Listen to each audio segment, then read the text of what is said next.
Türkiye dün kabine toplantısı sonrası 17 günlük yani 2,5 haftalık kapanma dönemine girdi. Tabi bu döneme nasıl geldik? Biz birinci zirveyi geçen yıl gördük. İkinci zirveyi Aralık ayında gördük 32 bin vakayla. Üçüncü zirveyi ikinci zirvenin 2 katı şeklinde Türkiye tamamlamış gibi gözüküyor.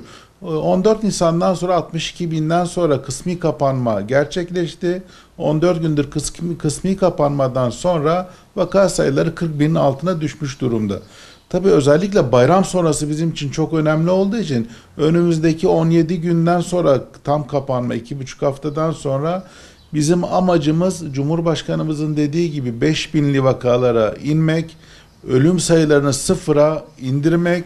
Ama tabii ilk etapta ikili rakamlara indirmek, 100'ün altına indirmek olacak. İller arası hareketlilik bizim için önemliydi. Ona da izinli bir şekilde gidilecek. Şu anki Türkiye'nin son verileri 79 ilimiz kırmızı, 2 ilimiz turuncu şeklinde. Yani şu an nüfusun %98,3'ü kırmızıya bürünmüş şeklinde. Turuncu kalan sadece 2 ilimiz var. 2 ilimizde Şırnak ve Mardin. Mardin'de tam sınırda aslında kırmızıya yakın 100 binde 95 vakayla ilerlemekte. 82 milyon 83 milyon nüfusumuz kırmızı yani çok yüksek riskli olan bölgelerde. 1. Amerika Birleşik Devletleri, 2. Birleşik Krallık, 3. 21 milyon 500 binle Türkiye aşı dozu vurulma dozu şeklinde 3. sırayı almış şekilde. Tabii bu tam kapanmayla birlikte bizim amacımız bu aşı sayısını arttırmak. Şu an %16'ya yaklaşmış durumda. Özellikle Türkiye'deki aşılama oranı biz biliyoruz ki özellikle bazı ülkelerde, İngiltere'de, İsrail'de Ocak ayında ciddi bir şekilde vaka sayısı arttı. Aşılama %60'ı bulduğu zaman özellikle o toplumsal bağışıklama şu an enfeksiyonlar %98 özellikle bu aşı vurulan yerde %98 düştü. Ağır hasta sayısı %97 düştü.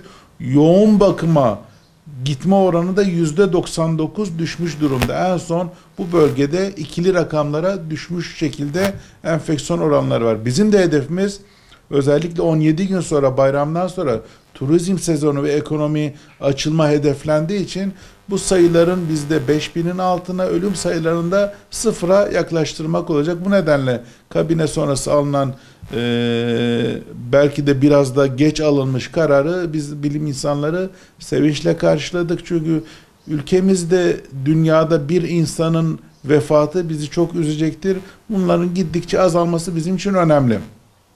Diğer önemli olan nokta tabii Güneydoğu ve Anadolu bölgesinde şu an aşılama oranları düşük gidiyor. Bunların biraz daha artırılarak, hızını artırarak özellikle bu bölgenin daha da korunması gerekiyor.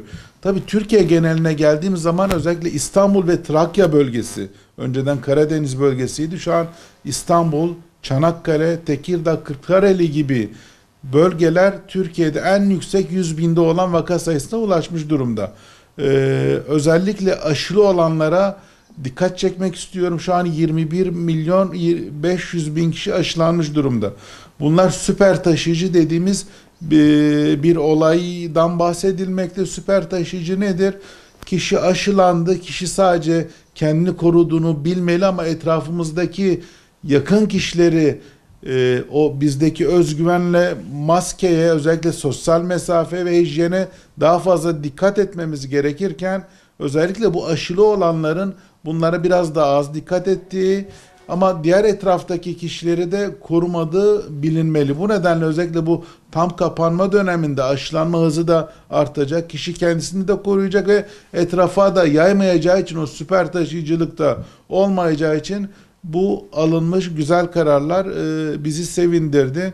Amacımız 17 gün sonra bayramdan sonra özellikle vefat sayılarının ve vaka sayılarının giderek azalması olacak. Bunu önümüzdeki günlerde göreceğiz.